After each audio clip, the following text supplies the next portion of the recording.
Allez, deuxième partie du bocal local consacré au théâtre avec 3 compagnies différentes. La compagnie du théâtre de l'éphémère avec Valérie Dumegarde, bonsoir. Bonsoir. Vous accueillez le théâtre du Loup pour une pièce qui s'appelle Impossible rencontre, 11, 12 et 13 décembre prochain. Véronique Vézère-Nogueras, bonsoir. Bonsoir. L'habituée de LMTV. Ça me bien. Voilà, c'est ça. Mon Noël en carton, 2e édition, 20 et 21 décembre à la MJC Jacques Prévert dans le Vieux-Mans pour la compagnie Labo Art et la compagnie Lactalia pour Toutou avec vous Philippe Corbet, bonsoir. Bonsoir. J'ai été la galanterie, hein, vous savez. Je me plante une fois sur 4 d'habitude. Donc là au moins je me suis pas trompé, j'ai fait attention. Véronique, on va démarrer par vous. Mon Noël en carton, c'est la compagnie Labo Art qui présente ce spectacle. Enfin, est-ce qu'on peut appeler ça un spectacle? Alors, les 20 et 21 décembre. On parle plutôt d'un week-end de festivités où en fait on a décliné le week-end en atelier, en spectacle, en moment partagé. Voilà, on commence par les ateliers. Donc atelier récup et débrouille, c'est-à-dire qu'avec des matériaux de récupération, on va essayer de réinventer Noël autrement. Voilà, donc ça c'est pour le samedi et dimanche après-midi. Et puis il y a une super bambou la partie. Ouais, ça c'est super. Puis là, je crois que cette année, je me suis vraiment fait plaisir. Faut pas qu'il pleuve, parce que j'aimerais vraiment qu'on fasse une terrasse savoyarde dans la cour. Oui, c'est ça, dans la cour de l'église. Donc l'idée, c'est d'installer des transats, des couvertures, un petit fond musical, vin chaud, chocolat chaud. Faut pas qu'il pleuve. Sinon, on fait ça à l'intérieur, hein, c'est très convivial aussi. Et puis oui, on finit par un chouette moment partagé. Le but, c'est de garder les objets qu'on va construire pendant les ateliers. Oui, et puis du coup, que les personnes qui auront fabriqué des petites choses pendant les ateliers auront peut-être envie d'en faire d'autres les quelques derniers jours qui précèdent. Il y a notamment l'atelier Bolduc, j'ai pas le papier, qui est vraiment, nous on a pensé fortement au capitaine Haddock. Voilà, comment faire un papier cadeau quand on n'a pas de papier cadeau. Voilà, avec ce qu'on a sous la main. Avec du journal, pourquoi pas?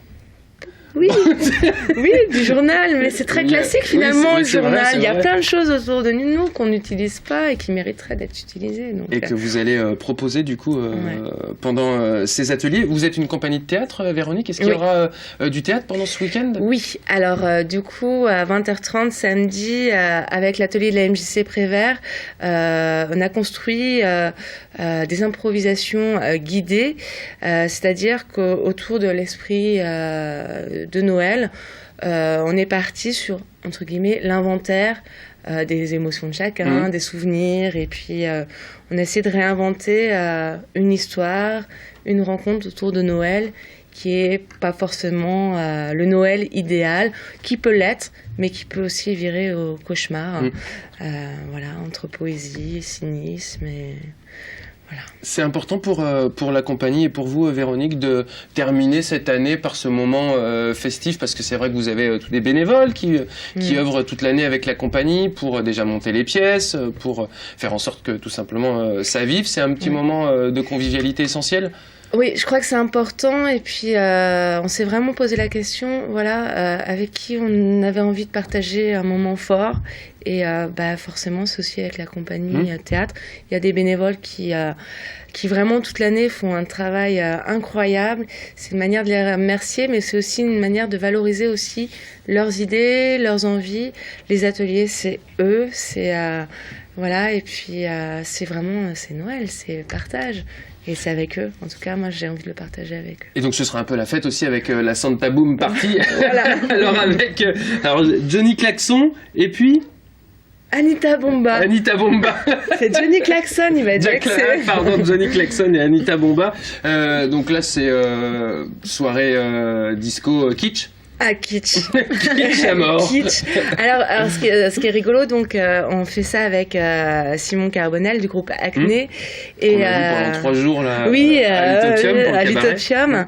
Et en fait, au début, on était parti sur un DJ set kitsch à souhait, avec un peu de machine. Et puis, on a commencé à travailler tous les deux. Et puis, un morceau, 2 morceaux.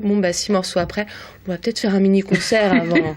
Et du coup, voilà, on a monté un petit set de 15-20 minutes, dark guinguette, qui déconstruit aussi un peu le mythe de Noël. Le Père Noël, c'est à 21h30, c'est pas pour les enfants. Voilà, enfin, soyons clairs, on déconstruit vraiment. On déconstruit vraiment. Mais voilà, tout ça pour se faire plaisir, et voilà. Avec également des lectures de l'atelier écriture de la MJC Prévert à travers les contes fantastiques. Ça, ce sera pour le dimanche. Le dimanche. Merci beaucoup Véronique, vous restez avec nous.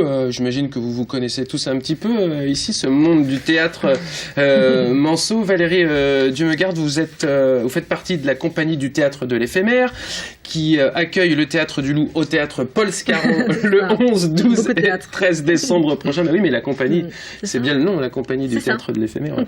Avec Impossible rencontre, 11, 12, 13 décembre, donc place des Jacobins au Mans. Le Théâtre du Loup sur une pièce assez épurée finalement, déjà dans son côté scénique. C'est les relations entre un homme et une femme. C'est ça, c'est les relations entre un homme et une femme qui sont interprétées par un duo de comédiens qui, eux, vont jouer différentes scénettes. C'est une dramaturgie vraiment en instantané, on va dire. C'est des tableaux de vie de couples différents. Ça dure 50 minutes, on rigole beaucoup parce qu'on a toute la vie d'un couple, des fantasmes aux prises de bec. Donc c'est parfois cruel, mais c'est souvent très drôle. Et puis c'est une compagnie, le Théâtre du Loup, qu'on apprécie, dont on apprécie le travail, qu'on avait déjà fait venir en avril 2013 au Grand Atelier de l'Université. C'était un partenariat avec le Voyage d'Alice en Suisse. Pour ceux qui ont déjà vu. Voilà. Alors la mise en scène est signée Yvon Lapousse. On dit Lapousse, ouais.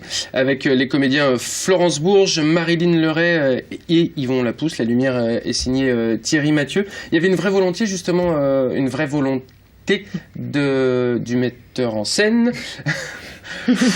C'est la fin de l'année pour tout le monde, je vous le dis.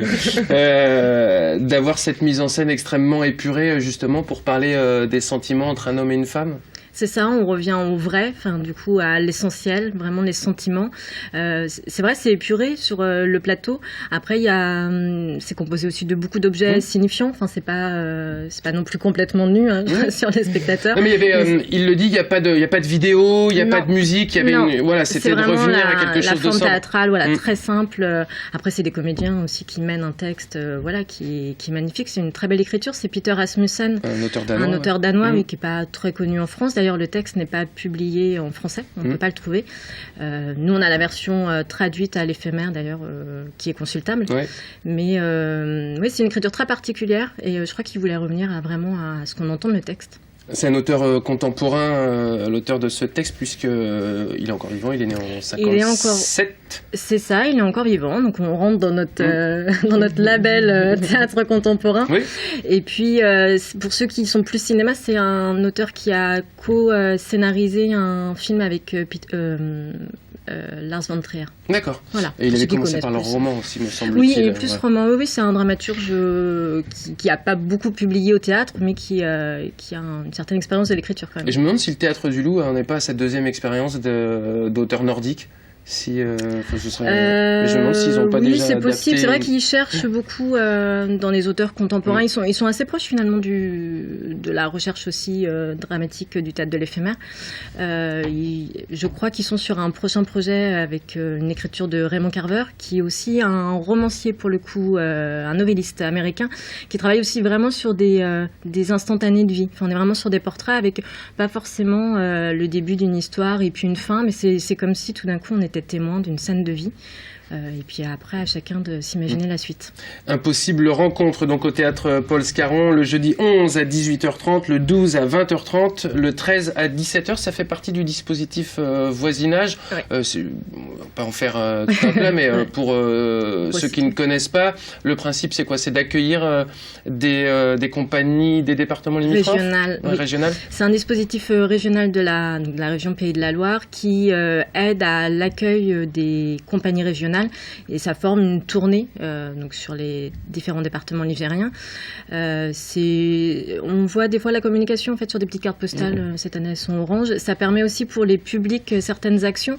Entre autres, je pense aux scolaires il y a des prises en charge de transport pour les classes qui viennent voir un spectacle voisinage, et pour la charte culture et solidarité pour les associations du champ social. Il y a aussi des avantages en fait sur la billetterie. Bah voilà, c'était intéressant de le signaler quand même, parce que si par exemple on souhaite venir assister à différents spectacles, on vous contacte. D'ailleurs, c'est vous qui vous en occupez, je crois d'ailleurs, Valérie, pour les scolaires. Oui, exactement. Impossible rencontre, donc 11, 12 et 13 décembre prochain, 18h30, 20h30 et 17h. Les autres temps forts sur la programmation 2015, peut-être maintenant, Valérie, on va avoir le cycle des voix, peut-être tout ça. Non. Le cycle des voix, c'est l'ESPAL, mais il y a... On a un cycle en commun, avec l'ESPAL Quinconce qui s'appelle Liberté des voix célèbres. Il y a déjà eu une première pièce qui est passée. On va avoir Nuit al Warsha, et puis Né Poumon Noir en février, qui est du slam. C'est un cycle avec un cycle plutôt témoignage, en fait, témoignage de vie, de différents artistes. On va commencer, nous, en janvier, avec Ma famille de Carlos Escano, qui est un super conte. Véronique connaît bien aussi, parce qu'on a travaillé ensemble sur ce texte. Qui est une super fable, complètement loufoque, dans une société où on vend ses enfants pour se faire un peu d'argent. D'accord. Bien sûr, sans morale et avec beaucoup, beaucoup d'humour. Puis on va enchaîner avec un cycle, donc là, mars-avril, ça va finir pratiquement notre saison, un cycle sur les auteurs metteurs en scène. Il y a de plus en plus d'auteurs qui se mettent en scène, et on voulait en faire un temps fort. Très bien, on aura l'occasion évidemment d'en reparler dans le bocal local. Merci beaucoup Valérie. Autre registre avec vous Philippe. À chaque fois qu'on vous reçoit, c'est des registres d'ailleurs différents aussi pour Lactalia. La dernière fois, c'était pour Dans la peau d'un noir avec Clémentine Célarié au Théâtre des Quinconces. Rapidement, Philippe, comment ça s'est passé? Il y a eu du monde, hein? C'était plein. Oui, c'était plein. Oui, il y avait plus de 800 personnes. On a refusé pas mal de monde. Bon, je m'y attendais un petit peu, bien que le sujet soit pas très évident. D'ailleurs, Clémentine a rappelé qu'il y avait beaucoup de grands théâtres qui ne souhaitaient pas programmer ce spectacle parce que c'était risqué. Bon, moi, j'avais vu le spectacle. Je savais que ça plairait beaucoup au public. Bon, le public a été présent. Faut bien prendre des risques un petit peu, surtout dans la culture. Oui, sinon... oui. Bon, enfin, des fois, pas trop quand même. Sur les autres pour le faire. Oui, c'était assez lourd pour nous à gérer, mais ça s'est bien passé. Et puis Clémentine a offert au public un échange, un bord plateau. Il y a les 3/4 des 800 personnes qui sont restées pour parler avec elle. C'était sympa. Donc une réussite pour le théâtre de Lactalia, qui avait aussi, du coup, pas prendre une prise de risque, mais de faire venir Clémentine Célarié dans ce grand théâtre. D'habitude, on a plutôt l'habitude de voir les pièces du théâtre au Caveau 105, dans la cité Plantagenet. Là, vous étiez passé à une dimension différente. Toutou de Agnès et Daniel Bess. Là, on est dans un registre complètement différent. Philippe, le chien d'un couple s'est égaré, enfin s'est perdu, et s'ensuit toute une... On est dans le couple aussi en même temps. Oui. De liens communs. Oui, des histoires de couple, effectivement. Un couple dont la vie est bien réglée. Lui, Alex, est philosophe, elle est énarque, donc on est dans des gens de niveau culturel assez élevé. Mais c'est ça qui est intéressant dans cette pièce, c'est qu'en fait, le toutou, je dirais la dépendance par rapport à un animal domestique, on aurait pu aller dans les clichés d'un couple de conditions relativement modestes, avec le petit caniche, avec le manteau. Et là, pas du tout. C'est des gens qui sont très intelligents, qui ont un niveau culturel très, très élevé. Et enfin, on se rend compte qu'ils peuvent être complètement dépendants de leur animal domestique, en l'occurrence un chien, et ça montre bien que personne n'est à l'abri. Mais il focalise peut-être aussi une affection sur ce chien, et qui peut-être fait que finalement dans leur couple c'est pas tout rose. Est-ce qu'il ne cache pas un petit peu Oui, c'est bien souvent ça, effectivement. Moi, j'ai pas de chien, moi, je suis pénal. tout va bien. Bon, ça peut venir. Non, j'ai fait des enfants, je suis aussi bien, avec mes enfants. Après, les enfants peuvent partir. Ça me fait penser au sketch de Coluche, toujours. Oui, les enfants peuvent partir, c'est ce qui se passe dans ce couple. On n'a pas d'enfants, mais on aime beaucoup les bêtes. Et effectivement, leur enfant unique vit aux États-Unis, donc ils ont un chien depuis ce temps-là. Et la disparition du chien, effectivement, va leur faire prendre conscience qu'ils étaient complètement focalisés et qu'ils ne faisaient rien d'autre que de vivre à travers le chien, quoi. Donc voilà, tout leur vie va basculer. Et en plus, il y a quelqu'un d'autre qui arrive. Ben oui, un ami de longue date qui va finir par leur avouer ses 4 vérités. En fin de compte, il supporte pas les chiens.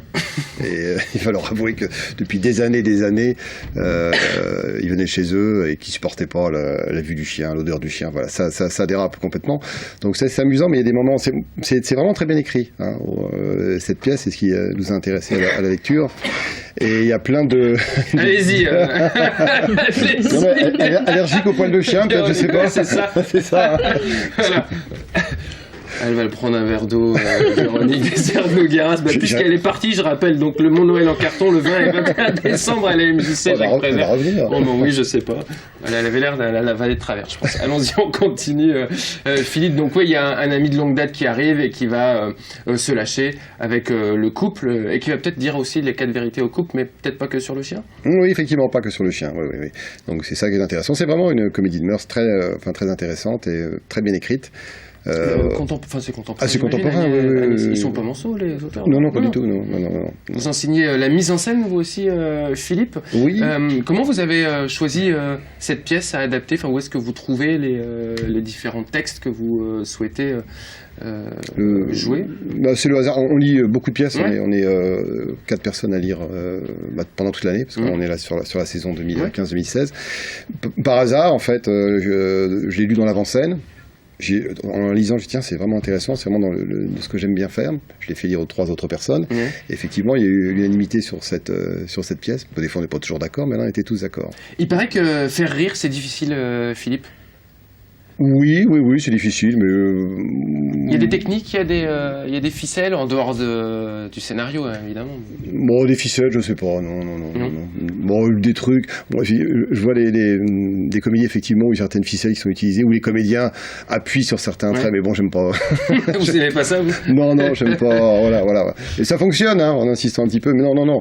Soit ça fait rire au premier geste, mais faut pas aller chercher le rire. Il vient ou il vient pas, mais enfin, voilà.